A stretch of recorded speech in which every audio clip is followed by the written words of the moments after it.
Où trouver tous les produits 100% Outre-mer? Chez Tropique Marché à Saint-Ouen. Les fruits et légumes et toutes les spécialités salées et sucrées servies avec bonne humeur par une équipe exclusivement ultramarine. Retrouvez l'ambiance et le goût du pays chez Tropique Marché à Saint-Ouen-sur-Seine et sur tropiquemarché.com. Mayotte, actualité.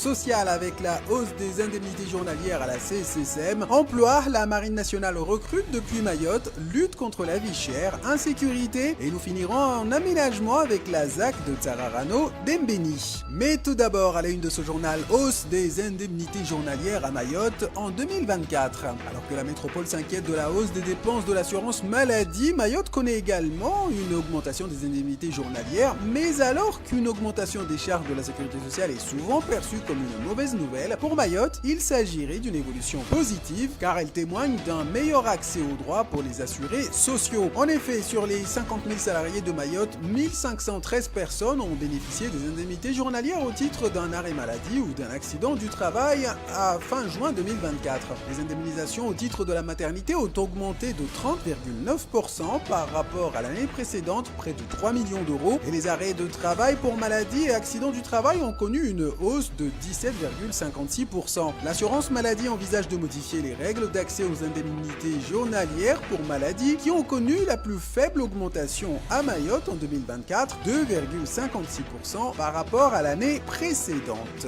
Et comme on dit chez nous, Jishtema, emploi toujours avec ces deux jeunes Mahorais qui ont signé leur premier contrat d'engagement dans la Marine nationale pour la première fois depuis Mayotte. Deux jeunes Mahorais ont signé leur premier contrat d'engagement dans la Marine nationale pour la première fois ici à Mayotte, marquant une première pour l'île. Ils suivront une formation initiale de 4 semaines en métropole avant de choisir leur spécialisation. Leur contrat pourra être renouvelé une seule fois pour une durée de 2 ans supplémentaires. En cas de non-renouvellement, la Marine nationale les accompagnera dans la suite de leur carrière, notamment les intégrants au RSMA. Les deux jeunes ont la possibilité de faire carrière dans la Marine nationale jusqu'à l'âge de 30 ans. Je vous le disais, cette journée est une grande première à Mayotte puisque c'est la première fois que des signatures d'engagement ont lieu à Mayotte. Habituellement, elles se déroulent à La Réunion ou en Hexagone. Il faut savoir que la Marine nationale à Mayotte, ce sont 50 marins qui soutiennent les bateaux de passage et effectuent des missions de soutien et de surveillance dans les îles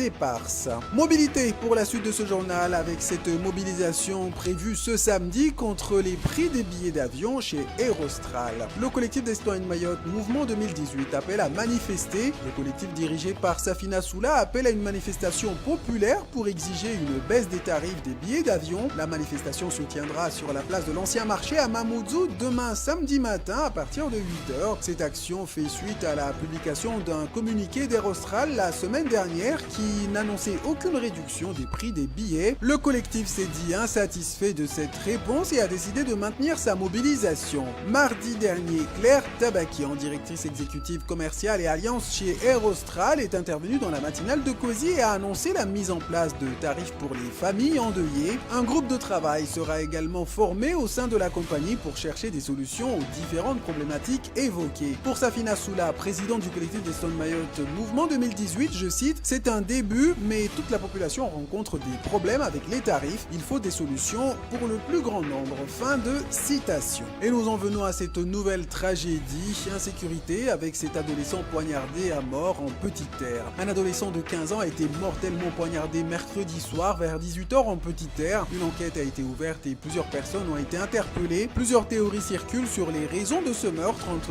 règlement de compte entre bandes rivales, raquettes ou simple contentieux entre jeunes isolés. En tout état de cause, la victime, qui était lycéen à Pamandzi, ne figurait pas sur les radars de la gendarmerie comme étant un fauteur de troubles. Le maire de la commune, profondément choqué, a déclaré que, je cite, « J'espère que l'enquête pourra aboutir très rapidement ». Fin de citation. Le recteur de Mayotte a présenté ses condoléances à la famille du jeune garçon décédé et a mis en place une cellule d'écoute psychologique pour les élèves, les familles et le personnel du lycée. Par ailleurs, notez qu'une bagarre a éclaté au lycée de Tsararano entraînant l'intervention des équipes éducatives et de sécurité ainsi que les forces de gendarmerie. 4 auteurs de ces faits ont été interpellés et l'enquête se poursuit. Le préfet rappelle sa détermination à enclencher une dégradation du titre de séjour des parents de ces auteurs de violences, le cas échéant, dans le cadre de la loi immigration opération du 26 janvier dernier. Je vous propose de clôturer cette édition en aménagement avec les femmes qui engagent la première phase de l'aménagement de la ZAC de Dembéni-Tsararano. La première pierre de la zone d'aménagement concerté, la ZAC éco-quartier de Dembéni-Tsararano, a été posée, marquant le début d'un projet d'aménagement majeur à Mayotte. Cette première phase de travaux s'étendra sur 4,5 hectares et devrait durer 2 ans avec la création de 160 logements, des bureaux, des équipements publics et sportifs, ainsi que des exploitations agricoles. La ZAC s'inscrit dans une démarche de développement durable avec une dimension sociale, économique et environnementale. Elle reliera les deux villages de Tsararano et Dembéni et ne sera pas entièrement bétonnée avec 45 hectares urbanisés sur une surface totale de 130 hectares. Il s'agit d'un véritable nouveau village. Le reste sera constitué de parcs et de zones naturelles aménagées pour garantir leur préservation. Les femmes en charge de l'aménagement de la ZAC construira les voiries, déploiera les réseaux d'électricité, d'eau, de téléphone et d'assainissement, ainsi que les espaces publics.